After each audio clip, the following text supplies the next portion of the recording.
नमः श्रीवर्धमानाय निर्धूतकलिलात्मने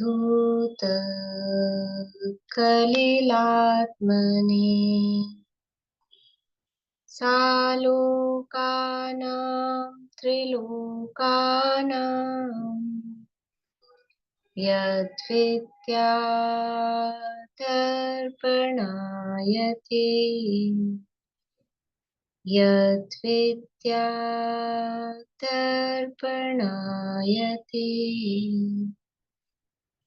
सकल पापमल प्रक्षालक श्रीवर्धमान को करूँ नमन। लोकालोक प्रकाशित करने जिनकी विद्या है दर्पण, जिनकी विद्या है दर्पण।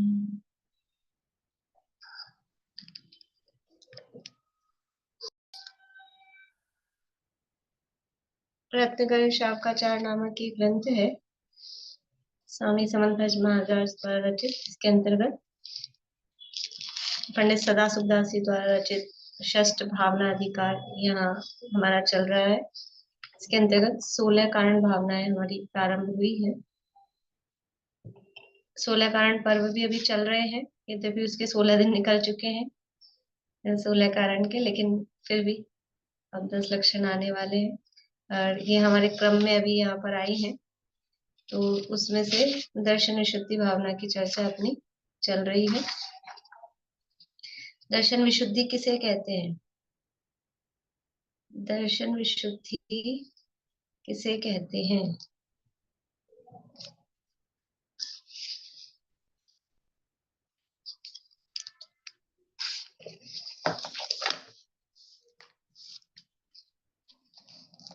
सात सात सात पदार्थ, 5 अस्तिकाएं और 6 द्रव्यों पे अटूट विश्वास होना ही दर्शन विशुद्धि कहलाता है। और सम्यक दर्शन को दर्शन विशुद्धि कहते हैं। वो तो सम्यक दर्शन है। 6 द्रव्य, 7 तत्व, 9 पदार्थ, 85 काय का यथार्थ श्रद्धान, वो सम्यक दर्शन है। और उस सम्यक दर्शन के साथ होने वाली विशुद्धि, उसका नाम दर्शन विशुद्धि है। विशुद्धि जो बढ़ती जाती है दर्शन विशुद्धि। तो वास्तव में दर्शन विशुद्धि क्या है? तो वो 25 दोष और 8 गुण से सहित जो सम्यक दर्शन होता है। तो सम्यक दर्शन तो है आत्मा की श्रद्धा या 7 तत्व 9 पदार्थ की श्रद्धा, और उसके साथ वो जो 25 दोष और 8 गुणों से सहित उसकी जो प्रवृत्ति है वो कहलाती है दर्शन विशुद्धि। तो दर्शन विशुद्धि भावना निर्दोष सम्यक दर्शन के पालन की जो भावना है वो दर्शन विशुद्धि भावना कहलाती है।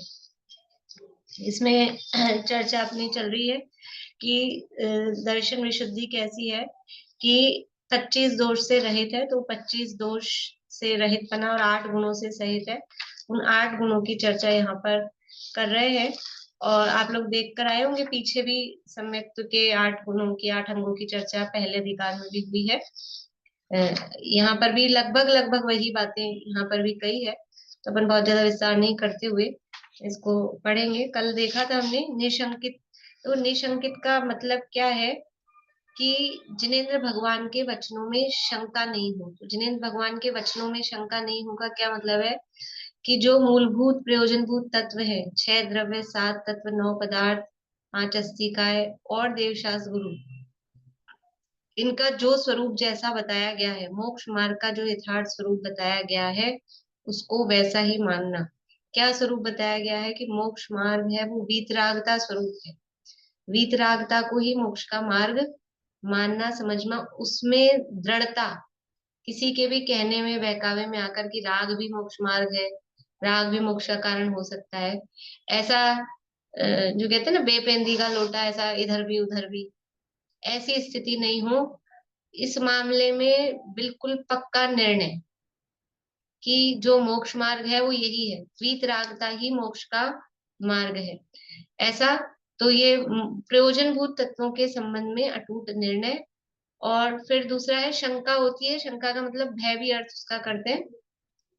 तो शंका जैसे ऐसे होती है ना, अंदर घुस, किसी के कोई मकान है बंद पड़ा है, तो अंदर घुसने में अपन शंकित होते हैं, रात का समय है, जंगल है और कोई मकान है, तो ऐसे लगता है क्या, शंका हो रही है हमको, जाते हैं मतलब भय। तो वो जो सम्यक दृष्टि है वो निशंकित अंग का धारी होता है, अर्थात सप्त भयों से रहित होता है। तो ये 25 दोषों से, 25 दोष, शंका आदि 8, 8 मद, 6 अनायतन और 3 मूढ़ता, इन 25 दोषों से रहित, निशंकित आदि 8 गुणों से सहित, सप्त भयों से रहित, ऐसा वो सम्यक, वो का पालन, वो दर्शन विशुद्धि भावना कहलाती है। यहाँ निशंकित गुण की चर्चा 231 पेज पे इसमें हो गई थी अपनी। तो सर्वज्ञ और फिर आगम यानी आप्त, आगम और गुरु के संबंध में, उनके स्वरूप के संबंध में कोई शंका न करना। तो आप्त और आप्त की चर्चा हुई थी, आगम की भी हो गई थी कल। पढ़ते हैं नीचे से, सेकंड पैराग्राफ जो है 231 पेज पे, रत्नगण शांकाचार्य में। सर्वज्ञ वीतराग कथित, वीतराग का उपदेश प्रत्यक्ष व अनुमान आदि से जिसमें बाधा नहीं आती, छह काय के सभी जीवों की हिंसा रहित धर्म का उपदेशक, आत्मा का उद्धारक, अनेकांत रूप वस्तु को साक्षात प्रकट करने वाला ही आगम है। वही पढ़ने, पढ़ाने, सुनने, श्रद्धान करने, वंदने योग्य है। रागी द्वेषी के कहे हुए गए विषयानुराग व कषाय बढ़ाने वाले, जिनमें हिंसा करने का उपदेश है, ऐसा प्रत्यक्ष व अनुमान से बाधित एकांत रूप शास्त्र सुनने, पढ़ने, वंदने योग्य नहीं है। यानी शास्त्र का जो लक्षण अपने इसमें बताया, आप तो पज्ञ मनुलंघ्यम अदृष्टेष्ट विरोधकम, कि जिसमें परस्पर में विरोध नहीं आता हो, आप्त के द्वारा कहा गया हो। आप्त के द्वारा कहा गया, क्यों कहा है? क्योंकि आप्त जो है, आप्त किसे कहते हैं कि जो वीतरागी और सर्वज्ञ और हितोपदेशी है। तो वीतरागी और सर्वज्ञ है ना वो, मतलब यद्यपि आप्त में हितोपदेशिता प्रमुख है, लेकिन वीतरागता और सर्वज्ञता के बिना उनके द्वारा कही गई बात सच्ची और अच्छी नहीं हो सकती है। रागी द्वेषी जीव जो भी बात कहेगा, वो राग द्वेष से सहित ही कुछ कहेगा, उसकी बात में कुछ ना कुछ उसका राग द्वेष जुड़ा होगा।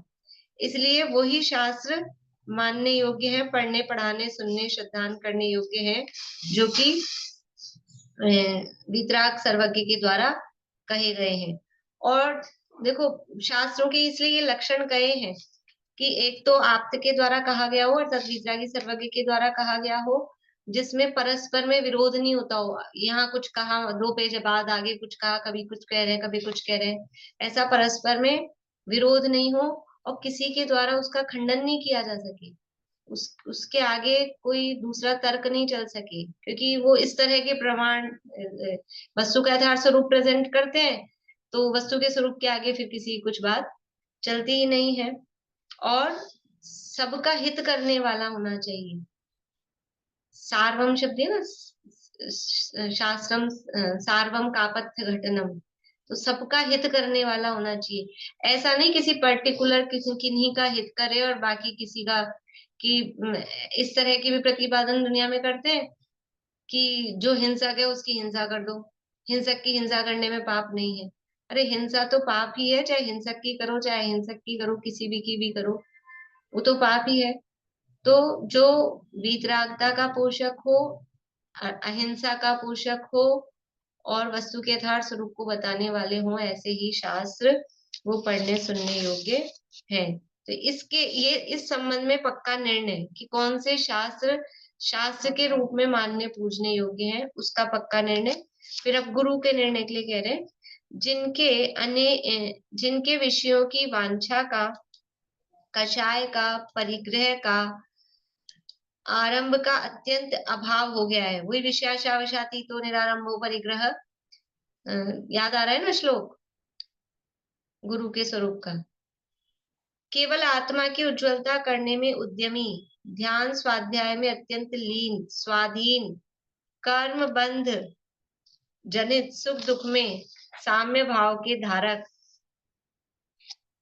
जीवन मरण लाभ अलाभ स्तवन निंदा में राग द्वेष रहित, उपसर्ग परिशहों के सहने में अकंप धैर्य के धारक परम निर्ग्रंथ गुरु ही वंदन स्तवन करने योग्य है।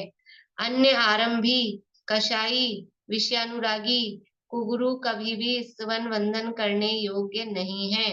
गुरु की पहचान के चिन्ह है विषयों की आशा से रहित, तो जिन विषयों की आशा नहीं, जिनके साम्य भाव धन रखते हैं, निज पर के हित साधन में जो निष्दिन तत्पर रहते हैं, स्वार्थ त्याग की कठिन तपस्या बिना खेद जो करते हैं, ऐसे ज्ञानी साधु जगत के दुख समूह को हरते हैं। हर जैन जैन को बच्चे बच्चे को याद है ये, फिर भी लेकिन याद होने पर भी जिनको गुरु मान रहे हैं उनमें ये लक्षण पाए जा रहे हैं कि नहीं पाए जा रहे, मिलाते ही नहीं है। कि विषयों की आशा नहीं, जिनकी ये कहा है, और हमको जो विषयासक्त दिख रहे हैं, जिनको विषयों की आशा है, कषायों में लिप्त हैं, कषाय करते हुए प्रत्यक्ष देखे जा रहे हैं, और महान आरंभ परिग्रह से सहित हैं।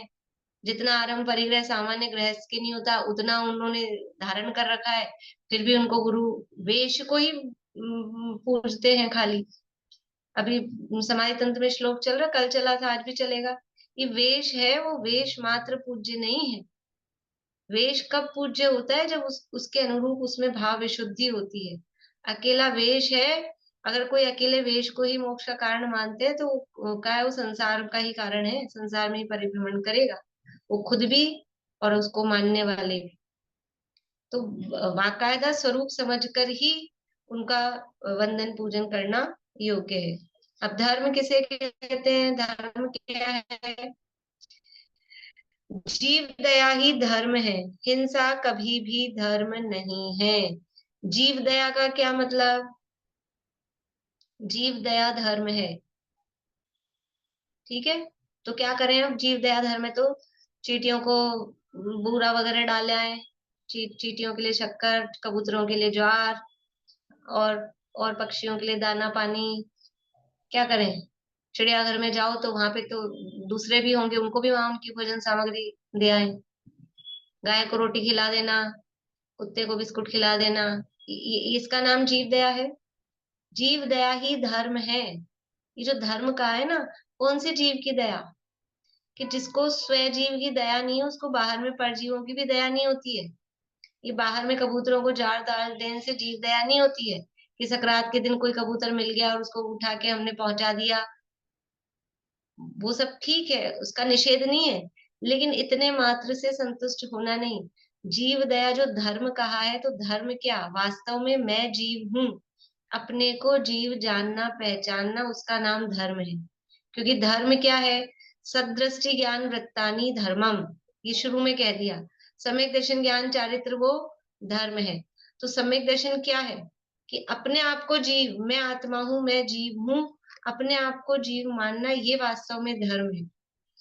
और जो ऐसे अपने आप को जीव मानता है, स्वीकार करता है, जिसको ये निर्णय हो गया कि मैं ज्ञान स्वभावी जीव हूँ, वैसे ही अन्य भी जो ज्ञान स्वभावी दिख रहे हैं वो जीव हैं। तो जैसे मुझे दुख कष्ट होता है, पीड़ा होती है, वैसे अन्य जीवों को भी होती है। तो इसलिए वो बाहर में परजीवों की दया भी पालने में आती है। तो वास्तव में जीव दया मतलब स्व दया, सबसे पहला धर्म है। दया करो पहले अपने पर, ये स्व दया वो वास्तव में धर्म है। हिंसा कभी भी धर्म नहीं है, अर्थात राग द्वेष कभी भी धर्म नहीं है। बाहर में जीवों को मारना सताना वो तो धर्म है ही नहीं, वो तो दुनिया ही कोई भी कह देगा, बच्चा ही कह देगा ये क्या धर्म है। लेकिन मन में राग द्वेष उत्पन्न नहीं होना, वो ही सच्ची अहिंसा है, और वो ही परम धर्म है। अहिंसा परमो धर्म। कौन सी अहिंसा परम धर्म है? ये वीतरागता, वो अहिंसा है, वो परम धर्म है। यदि कभी सूर्य का उदय पश्चिम दिशा में हो जाए, अग्नि शीतल हो जाए, सर्प के मुख में अमृत हो जाए, मेरु पर्वत अपने स्थान से हट जाए, पृथ्वी उलट पुलट हो जाए, तो भी ये सब नहीं होने वाले कार्य कदाचित हो जाए। एक बार सूरज पश्चिम से उग जाए, मेरु पर्वत हिल जाए, सांप के मुंह में जहर की जगह अमृत बन जाए, ये कदाचित मान ले पॉसिबल है, लेकिन कभी भी हिंसा में कभी धर्म नहीं होगा। ये कभी पॉसिबल नहीं है कि हिंसा हो और उसमें धर्म हो जाए।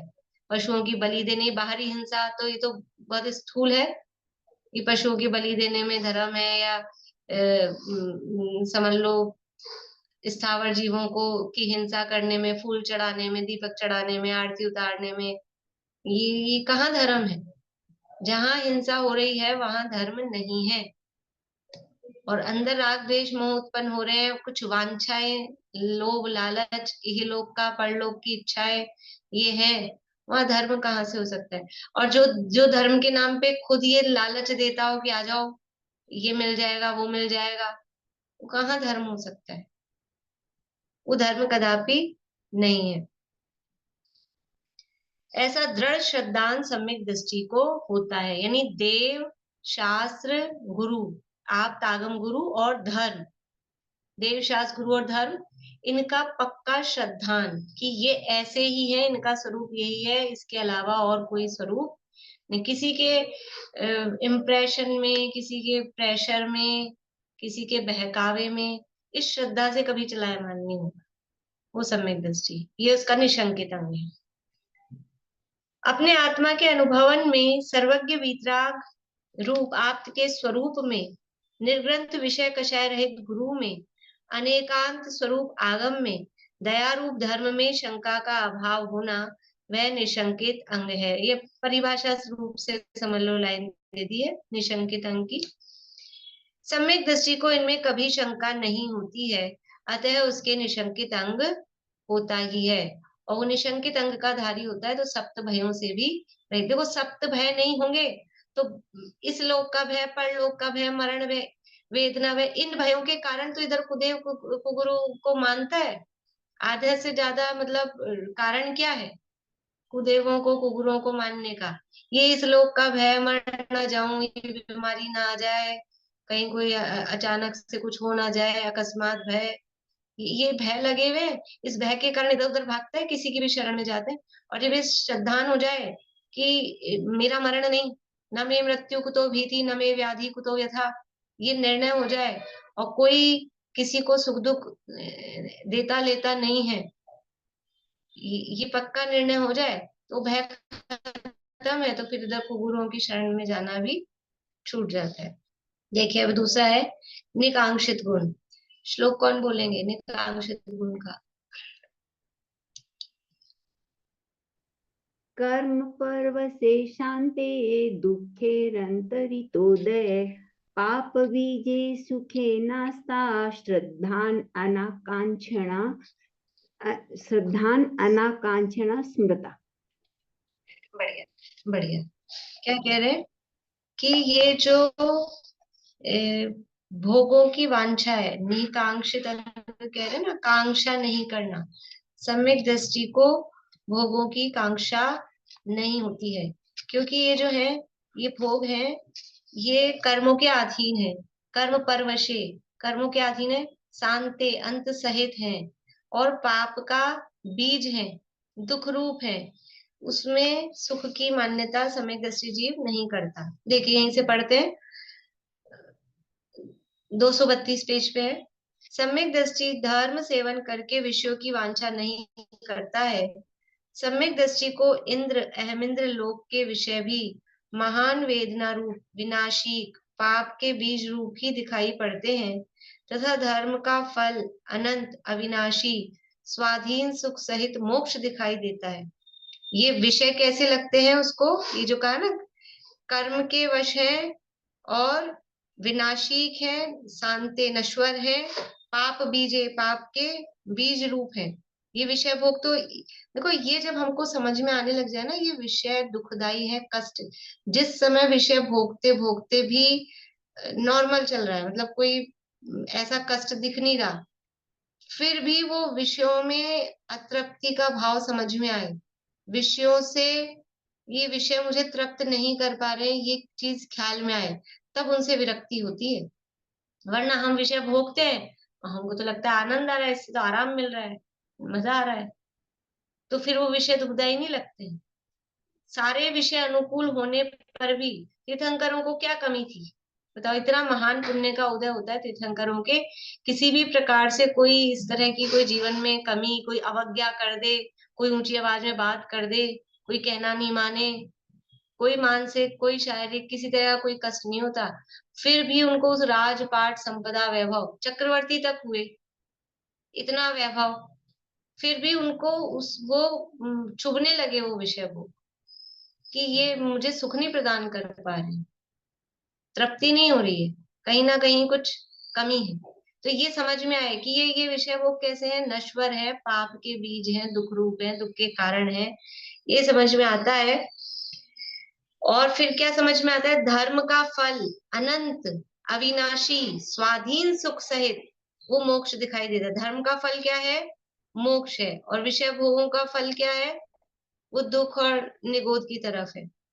जिस प्रकार जौहरी बहुमूल्य रत्न को छोड़कर कांच के टुकड़े को ग्रहण नहीं करता है, उसी प्रकार जिसे सच्चा आत्मिक अविनाशी बाधा रहित सुख दिखाई पड़ गया, अनुभव में आ गया, वह असत्य बाधा सहित विषयों के सुख की कैसे वांछा करेगा। अतः सम्यक दृष्टि वांछा रहित ही होता है। जब अच्छी टॉप क्वालिटी की चीज अपने पास है, ब्रांडेड, और अपने को पता लग जाए कि ये है वस्तु, तो फिर वो घटिया कोई ऐसे हाट बाजार में मिलने वाली उसकी वांछा कौन करेगा, ये नहीं करेगा। ये विषयों का सुख कैसा है, ये बोलते ना, मतलब बिल्कुल ड्यूरेबल नहीं है। ऐसी चीजें होती है ना, हाट बाजार से खरीद लाओ, ले तो आए सस्ती सी देख के, लेकिन ड्यूरेबल नहीं है, विनाशिक है। तो ऐसी विनाशिक वस्तु की वांछा कौन करेगा, जो अपने पास अच्छी क्वालिटी की, बढ़िया, टिकाऊ, लाइफ लॉन्ग जो रहेगी, ऐसी वस्तु अपने पास है, तो हल्की घटिया चीजों की इच्छा कौन करेगा।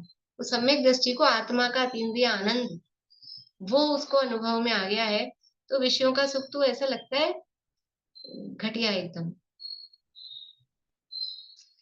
आवृत्ति सम्यक दृष्टि के वर्तमान काल में आजीविकादि में, स्थान आदि परिग्रह में वेदना के अभाव की जो वांछा होती है, वह वर्तमान काल की वेदना सहने की असमर्थता से वेदना का इलाज मात्र की चाह है। ये देखो, ये पीछे आप लोग अगर जिज्ञासा हो और तो वापस से थोड़ा सा पीछे जाके उसको पढ़ेंगे ना, वहां थोड़ा डिटेल में दिया है, वहां प्रश्न उठाया है कि आप कह रहे हो सम्यक दृष्टि वांछा रहित होता है, लेकिन हमने तो देखा सम्यक दृष्टि को भी इच्छा तो होती है। वो भी कहता है आज भोजन में ये बनाओ, आज ये खाना है, यहाँ घूमने जाना है, ये पहनना है, ऐसा उसको भी होता हुआ देखा है हमने। तो वो वहां ये जवाब दिया है कि वो जो उसको पैसा कमाने की, या कोई स्थान मकान बनाने की, या कुछ खाने पीने की, घूमने फिरने की, वो जो उसको वांछा हो रही है, वो क्या है कि वो उसको अभी ये वर्तमान में कमजोरी के कारण, कमजोरी क्या है सम्यक दृष्टि को, तीन कषाय चौकड़ी का उदय है, वो उसकी कमजोरी है। उस कमजोरी के कारण उसको वो इच्छाएं होती है, लेकिन वो उसको सुखरूप नहीं मानता है, मान्यता में नहीं मानता है, होती है, लेकिन वो असमर्थ, उस वेदना सहने की असमर्थता से वेदना का इलाज मात्र की चाह है। जैसे रोगी कड़वी औषधि से बहुत विरक्त होता है, तो भी जब वेदना का दुख नहीं सहा जाता, तब वह वमन विरेचन आदि के कारण कड़वी औषधि भी ग्रहण करता है। मतलब जब कष्ट सहा नहीं जाता है ना, तकलीफ, शरीर में कोई पीड़ा हो रही हो, और दवाई बहुत ही बेकार, मतलब समझ लो ऐसी होती है तकलीफ देने वाली, कड़वी है, या उससे कोई साइड इफेक्ट होते हैं कुछ भी, तो भी पहले तो सोचता है नहीं ले नहीं ले, और फिर जब वो कष्ट सहा नहीं जाता, तो उस औषधि को लेने तैयार होता है। और यहाँ तो समझ लो एलोपैथी तो तब चलती ही नहीं थी, और एलोपैथी की बात भी नहीं है, आयुर्वेदिक दवाइयों में ही वो एक कड़वी औषधि के बाद अपन तो यूं सोच सकते हैं अभी क्या कड़वी लगती है गोली, लो मुंह में निगल जाओ, कुछ नहीं कड़वा वड़वा पता लगता, जरा सी उसको चबा के देख लेना, जरा सी वो, तो सब पता लग जाए कितनी कड़वी होती है वो। तो उन्होंने टेक्नोलॉजी, मतलब समझ लो नया वो कर दिया कि उसकी गोली ऐसी बना दी तो कड़वी नहीं लगती है। अदरवाइज दवाइयां कड़वी ही होती हैं, चाहे आयुर्वेदिक हो, चाहे एलोपैथिक हो, कोई सी भी हो। तो वो कड़वी औषधि, कड़वा चिरायता अभी अभी कोविड चल रहा था ना, तो वो रोज काढ़ा बना बना के, वो बड़ा स्वादिष्ट लगता होगा काढ़ा पी पी के थक गए, लेकिन भाई बीमार ना हो जाए, ये वेदना नहीं सहनी पड़े, इसलिए पी लो, तो पीते जाते हैं काली मिर्ची, और ये वो भले ही मिर्ची लगती रहे, ऐसा। जैसे रोगी कड़वी औषधि से बहुत विरक्त होता है, तो भी जब वेदना का दुख नहीं सहा जाता है, तब वह वमन विरेचन आदि, वमन विरेचन मतलब वो ऐसे वॉमिट हो जाए, ऐसी इस तरह की वो दवाई, कड़वी औषधि भी ग्रहण करता है। दुर्गंधित तेल आदि भी लगाता है। कहीं दर्द हो रहा हो तो दवाइयों का तेल होता है, बड़ी स्मेल आती है, सहन नहीं होता है, लेकिन फिर भी क्या करें, अभी तकलीफ हो रही है, घुटनों में दर्द हो रहा है, कमर में दर्द हो रहा है, लगा लो वो दवाइयों का, जड़ी बूटियों का, शिखर जी से लेकर आते हैं, बड़ी सुगंध आती होगी उसमें से। दुर्गंधित लगता है लेकिन लगाते हैं फिर भी। किंतु अंतरंग में औषधि से कुछ भी अनुराग नहीं रखता। वैसे ही सम्यक दृष्टि निर्वांछक है, तो भी वर्तमान का दुख दूर करने के लिए योग्य तथा न्याय के विषयों की वांछा करता है। ये बात ध्यान रखने वाली बात है। सम्यक दृष्टि अन्याय और अयोग्य विषयों की वांछा नहीं करता है। सम्यक दृष्टि की प्रवृत्ति न्याय भोग में ही होती है, इसलिए उसके पाप को न्याय पाप कहा जाता है, कि वो अन्याय अनीति अभक्ष का सेवन नहीं करता है। भोग भोगेगा, मैथुन सेवन की इच्छा हो रही है तो यदवा तदवा कोई भी मिले किसी के भी साथ सेवन करे, ऐसा नहीं होगा। अपनी विवाहिता स्त्री के साथ ही, अगर पर स्त्री है तो पर स्त्री के साथ में सेवन नहीं करेगा। ये उसका न्याय भोग है। जो भी परिग्रह है, 6 खंड का भी परिग्रह रखेगा, लेकिन वो अपना न्याय खुद ने अपने बाहुबल पे जीता है, वो न्याय भोग है। जो कुछ भी है तो वो न्याय भोग की वांछा करता है। जिनके प्रत्याख्यानावरण अप्रत्याख्यानावरण कषायों का अभाव हो गया है, वे मुनिराज अपने शरीर के 100 टुकड़े हो जाएं तो भी विषयों की वांछा नहीं करते। और अगर मुनिराज हैं तो जिनके 2 कषायों का भी अभाव हो गया, प्रत्याख्यान अप्रत्याख्यान अनंत अनुबंधित तो है ही साथ में, तो वो उनको कुछ भी हो जाए, वो उनको विषयों की वांछा नहीं होती है। कितना ही कोई मार दे, काट दे, कुछ भी कर दे, उपसर्ग कर दे इतना, लेकिन उनको विषयों की वांछा नहीं होती। अतः सम्यक दृष्टि के निकांक्षित गुण होता ही है। निर्विचिकित्सा गुण, बोलिए श्लोक।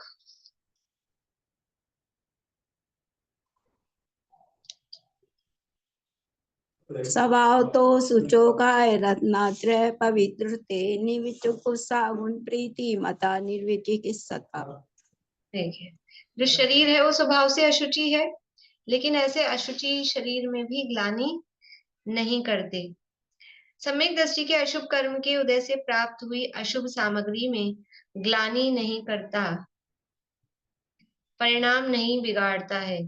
वह तो विचारता है कि मैंने पूर्व में जैसे कर्म बांधा था उसी के अनुसार भोजन पानी स्त्री पुत्र दारिद्र संपदा आपदा प्राप्त हुई है। जो कुछ भी संपत्ति है कि विपत्ति है, कुपुत्र है कि सुपुत्र है, जो भी है वो सब अपने पूर्व के कर्म का ही उदय का फल है।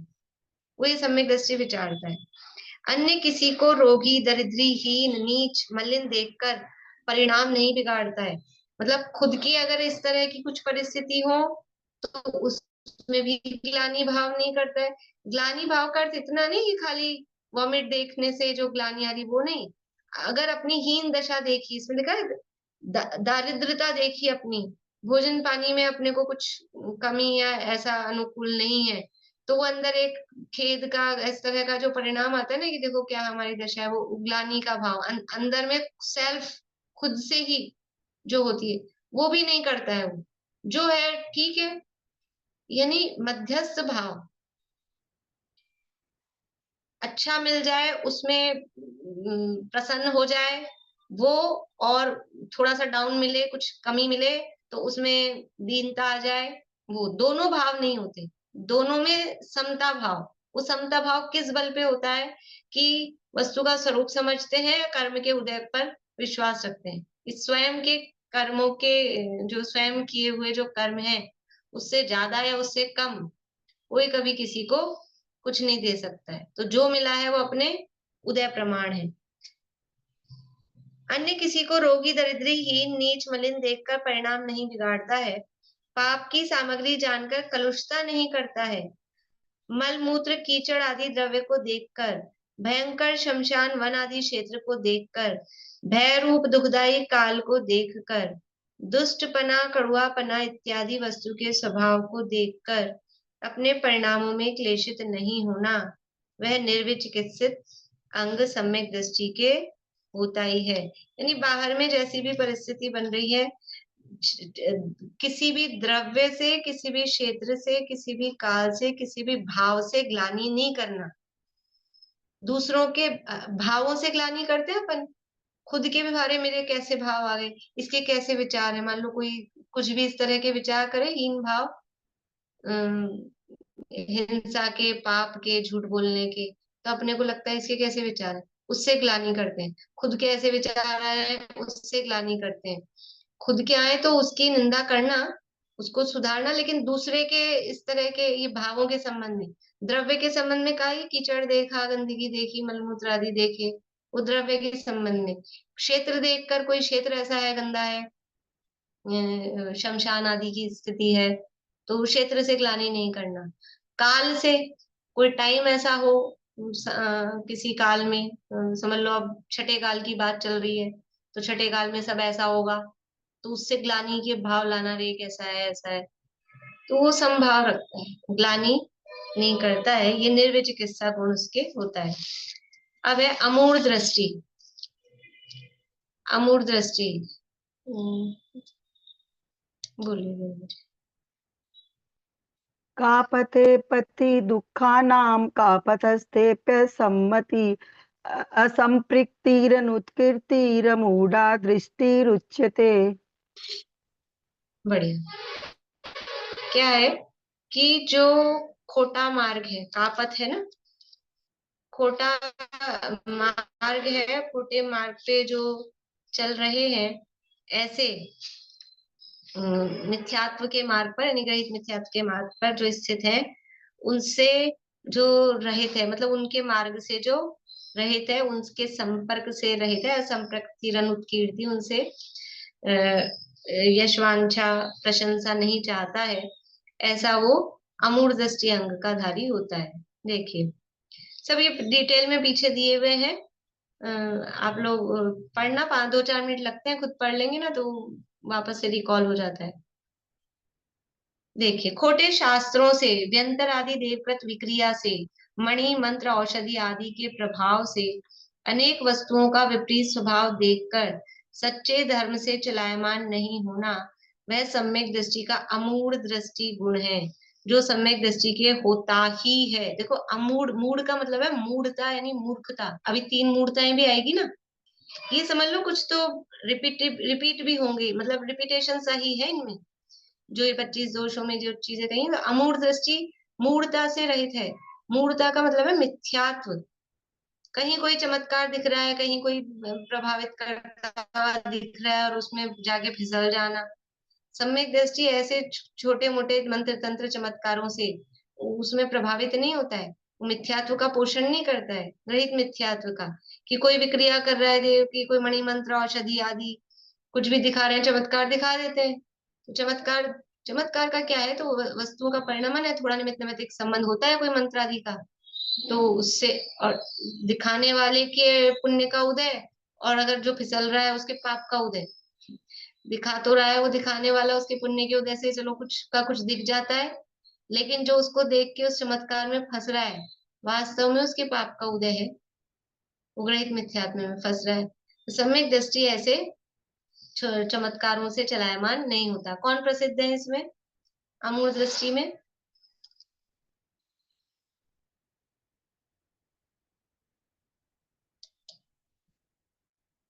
रेवती रानी। नहीं, रेवती रानी, ठीक है ना। कहानी याद आई, कहानी भी थी अपने सब पीछे कोर्स में। वो समावरण 25वें तीर्थंकर आ गए, पहले ब्रह्मा बन के आए, विष्णु बन के आए, महेश बन के आए, फिर 25वें तीर्थंकर बन के आ गए, तो भी वो पक्की तीर्थंकर के नाम से तो आ जाती कि तीर्थंकर 24 ही होते हैं, हो चुके, ये सब माया जाल है। कुछ कह रहे हैं शांति? नहीं, ठीक। देखिए आगे, उपगुहन अंग। उपगुहन अंग कौन बोल रहे हैं? श्लोक बोलिए दीपिका जी। स्वयं शुद्धस्य मार्गस्य बालाशक्तजनाशयां वाच्यतां यत् प्रमार्जन्ति तद्वदन्ति उपगुह्मनम्। देखो, मार्ग जो है वो मार्ग कैसा है? मार्ग तो शुद्ध है, पवित्र है, रत्नत्र है, जो मोक्ष का मार्ग है, लेकिन जो अज्ञानी है, बालक है, अशक्त है, उनकी उनके कारण से यदि उस मार्ग में कोई दोष लग रहा हो, कोई उसकी निंदा होती हो, तो जो उसको ढकते हैं, उसको छुपाते हैं, वो कहलाता है उपगूहन। सम्यक दृष्टि धर्म की यदि कहीं से निंदा हो रही हो किसी के कारण से, तो उसका प्रचार प्रसार नहीं करता है, उसको ढकने की कोशिश करता है। वैसे भी सज्जन पुरुषों का यह कर्तव्य है, दूसरों के दोषों को उजागर करना ये कर्तव्य नहीं है। दूसरों के दोषों को गोपना, ढकना, वही वास्तव में सज्जनता है। उसके दोष उसको बता दो अलग से, लेकिन सबके सामने प्रचारित करने से कोई फायदा नहीं है। हाँ, एक परिस्थिति ये हो सकती है कि कोई इस तरह का हो तो अन्य जीवों को सावधान करना हो, तो वो एक प्रयोजन अलग हो सकता है कि भाई इस तरह की गलत प्रवृत्ति चल रही है तो सावधान रहना, वहां बुराई का प्रयोजन नहीं है। लेकिन निंदा के प्रयोजन से दूसरों के दोष बताना वो उचित नहीं है। तो सम्यक दृष्टि है वो निंदा तो करता ही नहीं है, लेकिन अगर कोई ऐसे दोष जिस किसी के कारण से धर्म में लग रहे हो, तो वो धर्म की सुरक्षा करता है। उसका प्रयोजन क्या है? क्योंकि धर्म तो शुद्ध है, सच्चा है, और वो जो गड़बड़ आ रही है वो किसी की व्यक्तिगत कमी से हो रही है, तो उससे उस दोष को बचाना, छुपाना, वो उपगूहन अंग कहलाता है। देखिए, सम्यक दृष्टि अन्य जीवों के अज्ञान से, अशक्तता से लगे हुए दोष देखकर उन्हें ढांकता है। ये संसारी जीव ज्ञानावरण, दर्शनावरण, मोहनीय कर्म के वश होकर अपना स्वभाव भूल रहे हैं।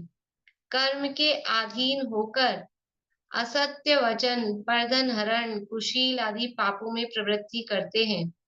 जो पापों से दूर रहते हैं वे धन्य हैं।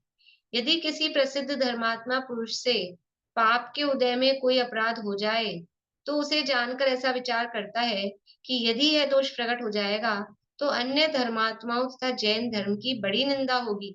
ऐसा जानकर उसके दोष को आच्छादित करता है, अपने गुणों की प्रशंसा का इच्छुक नहीं होता। मतलब वो किसी किसी का नाम बड़ा धर्मात्मा था, लेकिन उसमें कोई गड़बड़ दिखी तो उसकी गड़बड़ को ढकता है। क्यों ढक रहा है? कि इससे धर्म की निंदा होगी, कि देखो ऐसे होते हैं, त्यागी व्रती ऐसे होते हैं, ब्रह्मचारी ऐसे होते हैं, ये धर्मात्मा लोग ऐसे होते हैं। तो वो धर्म की निंदा ना हो। क्यों? क्योंकि न धर्मो धर्म के बिना, धार्मिक के बिना धर्म नहीं होता है। वो धर्म दिखेगा किसमें? उस व्यक्ति में, किसी जीव में ही। और वो गड़बड़ धर्म की नहीं है, गड़बड़ उस जीव की व्यक्तिगत, उसकी समझ लो राग द्वेष की प्रवृत्ति के कारण है। तो जो सम्यक दृष्टि जीव होता है वो ऐसी चीजों को दुनिया में प्रचारित प्रसारित नहीं करता है। कहीं भी ऐसी बात हो, देखो हमें मतलब संगठित भी रहने के लिए कि अपने धर्म के संबंध में अगर कोई गड़बड़ी है, कोई कमी है, आजकल तो बहुत साधन हो गए, एक सेकंड में कोई वीडियो वायरल हो जाती है, कोई स्टेटमेंट वायरल हो जाता है, पूरी दुनिया में पहुंच जाता है। लेकिन सोचते नहीं है कि ये इसको मतलब इस तरह का हम प्रचार प्रसार करके क्या कर रहे हैं। अच्छी बात इतनी जल्दी नहीं प्रचारित होगी कि आज एक अच्छी बात पढ़ी है, सुनी है, उसको कोई नहीं वायरल करता है। और जरा सी कहीं से कोई की लूप होल मिले तो इतनी जैसे जंगल की आग की जैसे फैलाते हैं। क्या होता है उससे? वो खाली अपने जैनों तक नहीं रहता है, वो अजैनों में सब में पहुंच जाता है। तो वो सारी वो निंदा सबके सामने, पूरे मतलब पूरे देश में, पूरे समाज, जो भी अन्य धर्मों के सामने भी किसकी निंदा होती है, उस व्यक्ति को कौन जानता है? ये जैन ऐसे होते हैं, जैनों के साधु ऐसे होते हैं, जैनों के श्रावक ऐसे होते हैं, जैनी ऐसे होते हैं। वो जैन जैन धर्म की निंदा होती है। इसलिए बहुत सोच समझ के, मतलब ये साधन तो मिले, लेकिन किस चीज को किस तरह से बस फॉरवर्ड करने की मतलब हमको बीमारी सी हो गई है। कोई मैसेज आया उसको फॉरवर्ड करना है, जिसको पता नहीं कितने रुपया धन दौलत मिलता है उसको फॉरवर्ड करने से, लेकिन फॉरवर्ड करते रहना है। तो बहुत सोच समझ के, क्योंकि फॉरवर्ड कर रहे हैं इसका मतलब क्या हो रहा है? अनुमोदना। कोई भी मैसेज हम फॉरवर्ड कर रहे हैं तो उसकी अनुमोदना हो रही है कि नहीं हो रही है? अब उसमें कितनी सच्चाई है, कितनी नहीं है, क्या है, जरा सी की बात को और उसी में इंटरेस्ट लेना, किसी की पता लग जाए ना लूपहोल, तो उसी में इतना इंटरेस्ट लेना, उसी को बढ़ावा देना और उससे पूछना, चला के बताना, ये सब क्या है? उपगूहन। ये तो सम्यक दृष्टि के होता है, अपने को क्या जरूरत है, हमको क्या सुना रहे हो? हमको तो सम्यक दृष्टि होना ही नहीं है। सम्यक दृष्टि के होता है, और अगर हम सम्यक दृष्टि बनना चाहते हैं तो जो गुण उसके पास में है वैसे गुण कुछ तो थोड़े कॉपी करें, थोड़ा सा वैसा हम पालन करें, तो उसके समझ लो गुणों को प्राप्त कर पाएंगे। उस सम्यक दर्शन होने के बाद में भी ये गुण होते हैं, सम्यक्त्व की पूर्व भूमिका में भी ये गुण होते हैं, नहीं तो सम्यक तो प्रकट नहीं होता है। जिस जीव के जीवन में, मिथ्यादृष्टि जीव के जीवन में अगर निशंकित निकांक्षित निर्विचिकित्सा ये नहीं है अभी द्रव्य रूप से, तो सम्यक्त्व का अधिकारी नहीं है। जब तक ये निशंकित पना नहीं होगा, यही सच्चे देव शास्त्र गुरु यही है, सम्यक दर्शन कैसे प्राप्त होगा? तो सम्यक दृष्टि के होते हैं, वो बाद में उसके पक्के हो जाते हैं, लेकिन पहले भी सम्यक से पूर्व भूमिका में भी ये गुण उसके जीवन में होते हैं। तो हमारे जीवन में भी ये गुण बराबर होने चाहिए। देखिए एक और कर लेते हैं, स्थितिकरण। श्लोक विनीता आंटी बोल रही है, बोलिए। दर्शनात् चरणात् वापि चलतां धर्म वत्सलै प्रत्यस्थापनम प्राज्ञै स्थितिकरणम उच्यते। वो जो कोई जीव धर्म से चलायमान हो रहा है, दर्शनात् चरणात् वापि, श्रद्धान से या आचरण से, यदि कोई जीव चलायमान हो रहा है तो उसको वापस से उसकी श्रद्धा को स्थिर करना, उसको उस आचरण में स्थिर करना। देखो, यदि किसी धर्मात्मा पुरुष के परिणाम कभी रोग की वेदना से, धर्म से विचलित हो जाए, दारिद्र से, उपसर्ग आने से, परिचय नहीं सहा जाने से, असहायता से, आहार पानी रुक जाने से, परिणाम धर्म से शिथिल होने लगे, तो उसे उपदेश आदि देकर परिणामों को धर्म में स्थिर करने के लिए कहे। देखो, किसी के भी थोड़े भी परिणाम मतलब चलायमान हो ना, ये कर्तव्य है परस्पर एक दूसरे का, कि साधर्मी के परिणाम, अब ऐसी स्थितियां हैं, शारीरिक परिस्थिति हो सकती है, पारिवारिक परिस्थिति हो सकती है, आर्थिक परिस्थिति हो सकती है, और कोई सामाजिक परिस्थिति हो सकती है, तो परिणाम उपयोग धर्म में नहीं लगता है। शरीर में थोड़ा थोड़ा सा सिर दर्द होने लग जाए ना तेज, तो मन नहीं लगता है फिर पढ़ाई लिखाई में, फिर अभी अभी तो रहने दो, अभी सर दर्द हो रहा है, तो इतने से में तो हमारे परिणाम विचलित हो जाते हैं। कोई बड़ी कोई ऐसी मानसिक, समझ लो परिवार में कि आर्थिक कोई समस्या आ जाए, ऐसी कुछ हो जाए, तो फिर उपयोग नहीं लगता है। तो परस्पर में एक दूसरे का, साधर्मियों का क्या कर्तव्य है कि धर्म ही शरण है, कोई भी परिस्थिति हो उसमें धर्म ही शरण है। अपने करने से कुछ होता नहीं है, अपने व्यर्थ के विकल्पों से कुछ होगा नहीं। जैसा कार्य, जब ये उदय बदलेगा, असली काम तो क्या हो रहा है, ये जो परिस्थिति बनी है ये पाप कर्म के उदय से बनी है, तो जब उदय बदलेगा तब ये परिस्थिति बदलेगी। और उदय अपने क्रम से बदलेगा, और उसके लिए एक ऑप्शन ये है कि यदि हम अपने उपयोग को धर्म ध्यान आदि में लगा के रखेंगे तो कदाचित उसमें संक्रमण अपकर्षण हो जाए तो बदल जाए और जल्दी। इसलिए संक्लेश करने से, आर्थ ध्यान करने से तो कोई फायदा है नहीं। तो आप अपने धर्म में लगो, यही साधन है, यही उपदेश देने योग्य है, ऐसा धर्म में स्थिर करना।